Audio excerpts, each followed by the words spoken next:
Today on the Big 3 in 30, the Raiders host Fernando Mendoza. Fernando Mendoza was coming in for a top 30 visit. Could the Chargers go with a wide receiver in the draft? We are getting into our mock drafts, the first one of the 2026 draft season. And the Seahawks look to the draft for pass rush help. The Seahawks are always chasing edges. This is the Big 3 in 30 NFL, the three biggest stories in the NFL from our local experts at the Locked On Podcast Network. We bring you the real story, why it matters, what's next, who wins the big game, and more, all in 30 minutes. The Big 3 in 30 NFL starts now. Thank you for making the Big 3 in 30 your first listen of the day. Part of the Locked On Podcast Network, your team every day. Today's episode is brought to you by FanDuel. Download the FanDuel app now by visiting FanDuel.com and win $300 in bonus bets if your first $5 bet wins. The Raiders are still doing quarterback homework ahead of the draft, with Fernando Mendoza making a visit as Las Vegas keeps sorting through its options at the number one pick.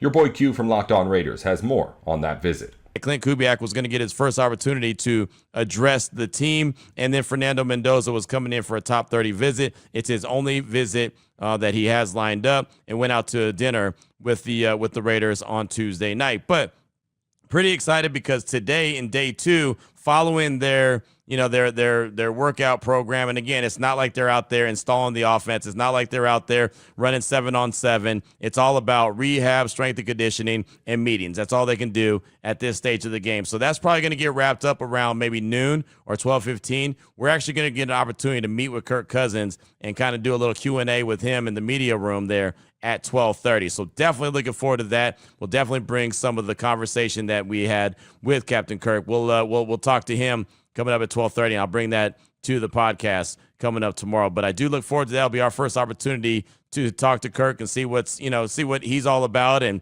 his opportunity with the silver and black. So that's going to happen today. We also found out on Tuesday about Fernando Mendoza, a no-go to the draft. And, I'm always excited about the draft. I'm always excited about the coverage that we're able to provide and being there at the draft. And I always talk about, man, as soon as the Raiders pick their guy, as long as he's in the green room, I'll get that interview like I did with Tyree Wilson, like I did last year with Ashton Genty. So saw this tweet from Adam Schefter, projected number one overall pick. Fernando Mendoza has informed the NFL that he is not planning to attend the NFL draft in Pittsburgh this month.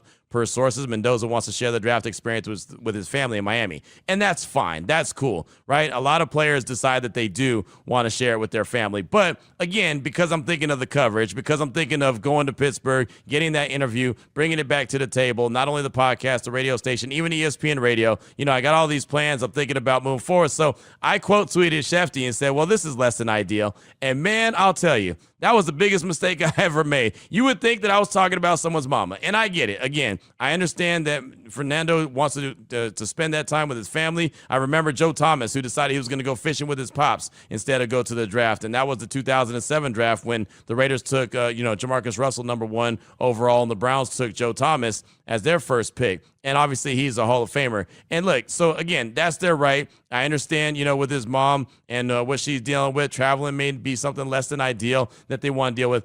It's so funny because I tried to explain it so many times to people that were tweeting at me like, why is it less than ideal? What's the big deal? People were cussing me out and everything. I was like, hey man, look, it wasn't that serious. It was just about the coverage, and that's it. I don't really care where he chooses to spend his time for the draft. That was the only reason that I even made a comment. Heaven forbid that I use my own Twitter account to mention something that I don't know has to do with me. But I realized on Tuesday that people love to be angry just to be angry, right? So if I didn't already know that, I know that. And so I had to eventually just mute that conversation. I'm really trying to do the best I can with keep all that negativity from around me. And it's so easy to fall into that cesspool. Usually I try to hear everybody out. I try to reason with people. I try to, talk to people in a respectful way. I just realized that that's not the way to do it anymore. Even with calls that we get here on the show, I try not to go there with all the people that are angry and just want to stir up some mess. And it's not worth it, right? It's not worth it for everybody. There's way too many people that have a lot of positivity in their life. And I'm not trying to live life through rainbows and puppy dogs and all that good stuff. But man, some of that negativity don't need. So it was just wild to see how that caught on like wildfire and just took off. And so Fernando Mendoza won't be there. So I won't get an interview with him when he comes off the stage, but still going to go to Pittsburgh. Look, the Raiders might trade back into the back end of round one for all we know. Still going to talk to many of the prospects that are going to be there in the green room. We'll actually find out in a week or so, maybe even at the end of this week, who's going to be in that green room. The NFL will announce that. So it's going to be exciting. Still excited about the opportunity. It just won't be Fernando Mendoza, and that's fine. There's plenty of times to talk to him. So no worries, all good. It's just, so if you saw it on Twitter at your boy Q254, don't worry. Like I said, not really that big of a deal. The Raiders did go ahead and make official signing a few players on Tuesday as well. Free agent tight end Ian Thomas is re-signing with the Raiders on a one-year deal. He was with the Raiders in 2025. He was the guy that I thought was going to play a bigger role than he did. I thought everybody on offense was going to play a bigger role than they did in 2025, but he's really a guy that can block. He can pass catch as well. He's a wily veteran, so he'll go along with Brock Bowers, with Big Mike in that tight end room. So Ian Thomas is back for the Raiders, at least for one more year. They also re-signed restricted free agent center Jordan Meredith. He'll obviously be depth along that offensive line. And exclusive rights free agent defensive end Charles Snowden. The Snowman is back, and I thought that was a big deal as well, just because he did and he has shown signs of improvement since being in the league. And obviously Robbie Leonard, who's now the defensive coordinator, moving up from the defensive line coach, knows really well how to use Charles Snowden. So that's good. That's more good depth that'll be there. And like I said, he really has shown to continue to improve each and every year that he's been in the league. And you see him continue to improve with the silver and black. So the Snowman's back. Meredith is back. Ian Thomas is back. Fernando Mendoza met with the Raiders, hung out with them, went and had dinner with them on Tuesday night. As a matter of fact, this is what Ian Rappaport from NFL Network had to say about the meeting, Fernando Mendoza and the Raiders, and just kind of where the Raiders and Mendoza can be at this stage of the game. It is significant for the Raiders because, Tom, this doesn't just mean, okay, Fernando Mendoza will come in, he'll shake some hands, and they'll say, all right, you're the number one overall pick, congratulations. This really is the last big piece of the process. And yes, I think it is fairly obvious that the Las Vegas Raiders are expected to take Fernando Mendoza at number one just based on his resume, what he has put on the field, the other quarterback options out there, the fact that they still need a quarterback, starting quarterback of the future, despite signing officially Kirk Cousins over the last several days. But getting him in the building, having him meet everyone, putting him on the board, going through the entire evaluation process is the kind of thing we want. It's not just do they determine, all right, are they going to take him or not? It's also starting the process of learning him. They can, if they want, start the process of teaching him their offense. They have had quarterbacks in the past who have kind of got a little bit of a head start on that. All can happen today. He is going to be in the building today. He's going to go out to dinner with their staff later tonight. So that was Ian Rappaport from NFL Network just talking about the visit, Fernando Mendoza with the silver and black, and, you know, kind of the starting to get him used to and acclimated to the silver and black and the facility, and, even starting to, give him a kind of a little bit of an idea of what this offense could look like, and just, again, get familiar with them. And I don't think there was any coincidence on day one that Tom Brady was in the building as well. Workplace chaos, deadlines stacking up, inbox overflowing, and the one position you have to fill still sitting open. When the pressure's on and you need the right hire, this is a job for sponsored jobs. Indeed, sponsored jobs help you reach the people who actually fit what you're looking for. Skills, experience, location. So you're not just hoping the right candidate stumbles across your post. And here's a stat that says it all. In the minute I've been talking to you, companies like yours made 27 hires on Indeed. That's according to Indeed data worldwide. So if you're hiring, spend less time searching and more time interviewing candidates who check all the boxes with Indeed sponsored jobs. Spend less time searching and more time actually interviewing candidates who check all of your boxes. Less stress, less time, more results. When you need the right person to cut through the chaos, this is a job for Indeed sponsored jobs. And listeners of this show will get a $75 sponsored job credit to help get your job the premium status it deserves. It's over at Indeed.com/podcast. Just go to Indeed.com/podcast right now and support your show by saying you heard about Indeed right here. Indeed.com/podcast. Terms and conditions apply. Need to hire? This is a job for Indeed sponsored jobs. Welcome back to the Big 3 and 30 NFL. The Chargers could have a real decision to make in the first round, and wide receiver may be more in play than some people expect.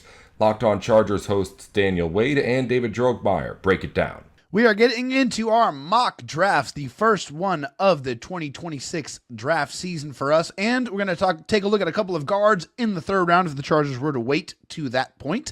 Second round, we're going to take a look at some edge rushers, some guys that we feel like could make a difference for the Chargers, and in the first round, we're going to give you some interesting options, including me going with a wide receiver in the first round, and I'm going with the big-bodied Denzel Boston from Washington, and I mean big. 6'3", 212 pounds. This guy is a monster, a big play machine. He's a big wide receiver with a filled-out frame. He has a strong ability to go up and get the football, strong hands through contact, very effective as a run blocker. Saw him use his frame to seal off a couple of really nice runs, which in this offense, you want to make sure that you have receivers that know how to block. We saw that last year with Trey Harris, how he was able to work his way into the game, work his way into the offense through his run blocking and then getting more opportunities on the offense. I like the fact that he was able to continue to get open when he saw his quarterback in trouble. He would continue to work. He's a red zone monster. I mean, this is a guy that was mossing guys left and right. You throw it up to him, and he's going to catch it on your dome, and then he's going to get in your face and make sure to tell you that he just did that to you too. So has some swagger, has some attitude. He's not a great run after catch ability guy. He's not a quick twitch. He's not a straight line speed monster, but he is a guy that is a big play machine. And I feel like he is a guy that could make some sense in this Chargers offense if they decide to go receiver in the first round. Yeah, and it feels like pretty much everything is on the table just based on how the Chargers have handled their offseason, right? With all the interest shown in wide receiver, it'd be crazy to think that it's not on the table for them. Now, who they want it might be a different discussion, but that's why we like doing our mocks a little bit differently, right? We use our mocks to kind of talk about some new guys we haven't talked about yet, and we've talked about, several edge rushers in the first round, talked about several interior defensive linemen in the first round, and obviously, Benga Ioane and guys like that. We haven't talked about wide receivers yet, and this one feels like the most realistic to actually get to them at 22. We know that they had Casey Concepcion in the building as well, who obviously I think you can see how he fits into the Mike McDaniel offense, and I think that's the biggest thing about Denzel Boston specifically is just how well does he fit and what Mike McDaniel wants to do. Justin Herbert does like throwing to big-bodied wide receivers. He is a guy that is big and plays big, right? An above-the-rim player. I think 19 touchdowns over the last 2 seasons speaks for itself. Like that is something that's a very valuable commodity. Doesn't get a ton of separation. Like sometimes it feels like he does. Like it doesn't feel like the top line speed is there, and he didn't run a 40-yard dash, and I'm assuming that's for a reason. What he actually would have ran would have been interesting to see. But I would say that, when you can't get a lot of separation, you better make sure you're very good at catching contested balls.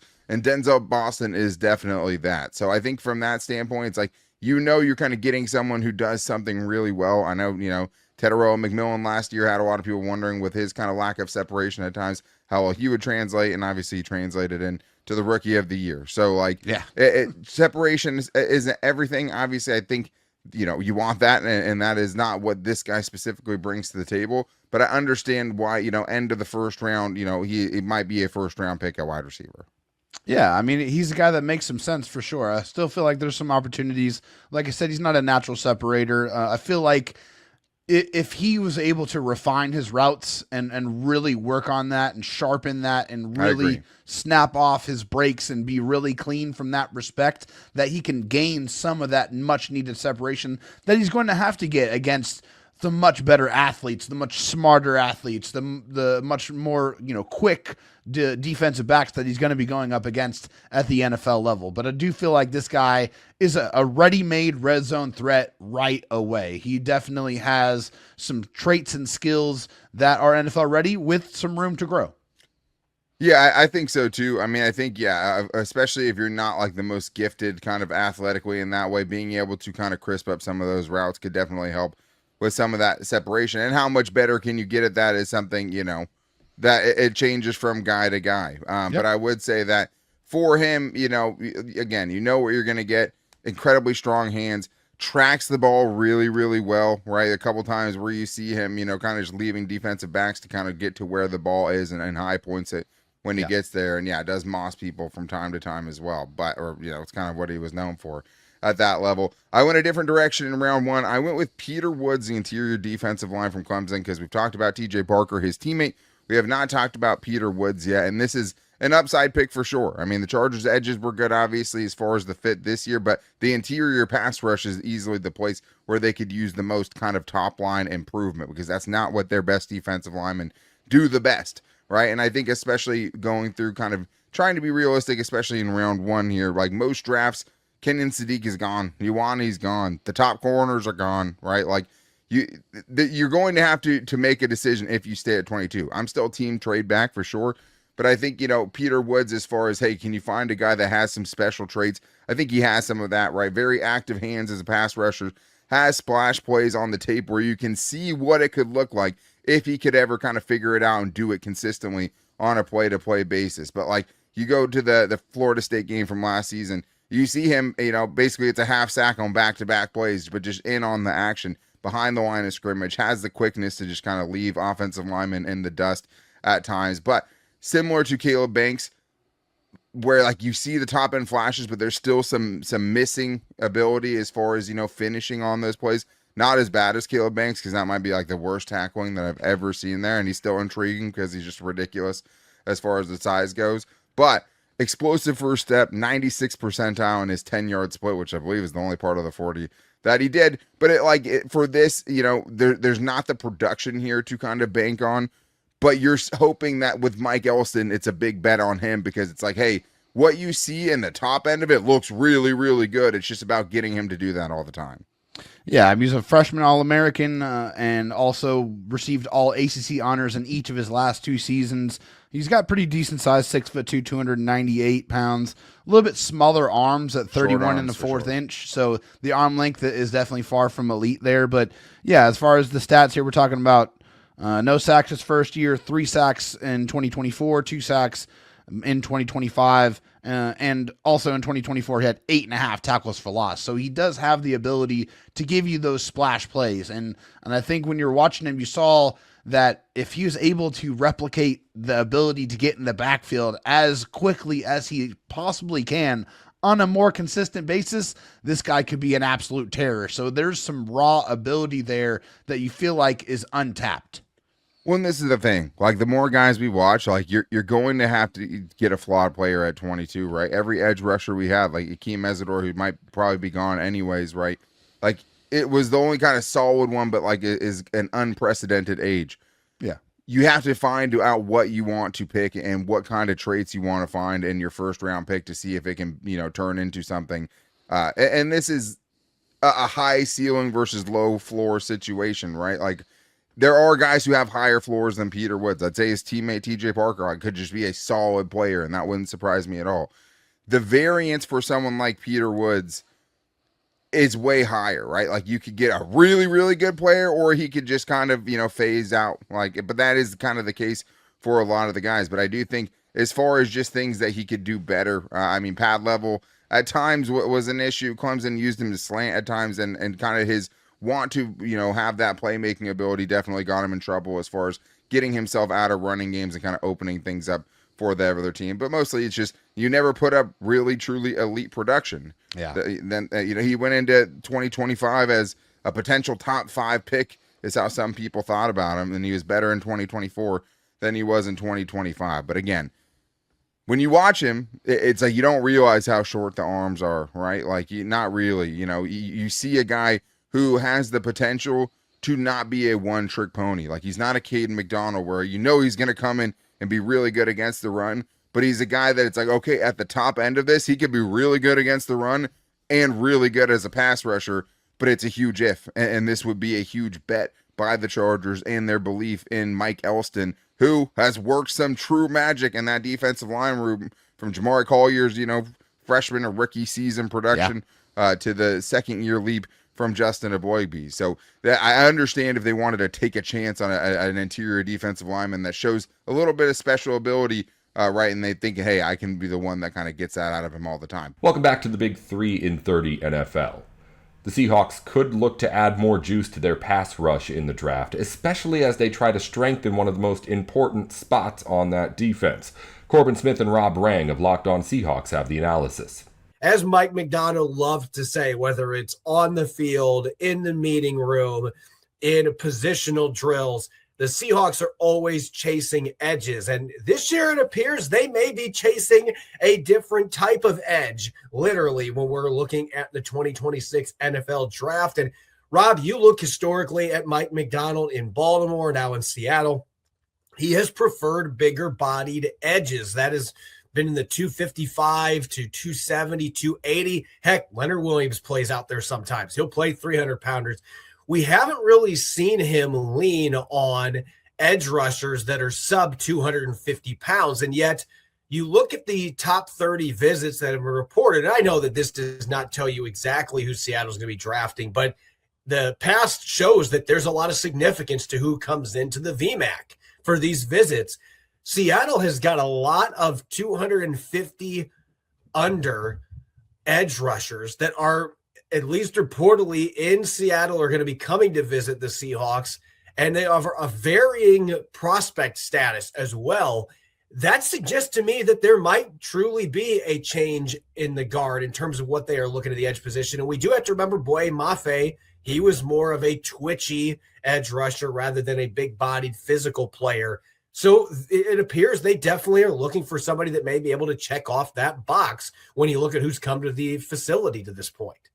Oh, I 100% agree with you. I mean, I just think that you look at who the Seahawks beat on their way to the Lombardi Trophy. I think that the best team that they beat was Los Angeles Rams, and they were unable to get any type of sustained pressure on Matthew Stafford. So you have to find somebody that can get pressure on Stafford and any of the other quarterbacks who are now able to get the ball out of their hands in less than 3 seconds. So you have to find pass rushers who are able to have quick wins. They have to be able to slap the hands away from an offensive tackle and close immediately. You have to have defensive tackles who are able to just penetrate, get skinny through the gap, and close immediately. This is a draft quarterback, which I think is actually better than some of the fellow draft analysts out there are characterizing it as.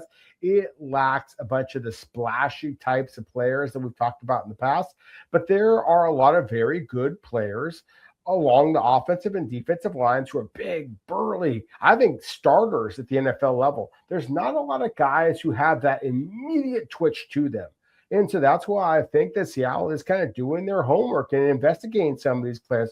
We've talked before about R. Mason Thomas from Oklahoma as being a guy that doesn't necessarily check the historical boxes of Mike McDonald and John Schneider at 6'2", 240 pounds roughly. But at the same time, his quick twitch, his tenacity, it does make some sense here. So I do think that this is going to be a draft class in which the Seahawks are going to be trying to essentially replace Boye Mafe, but maybe even go smaller and quicker just to be able to kind of complement what they already have on their defensive line.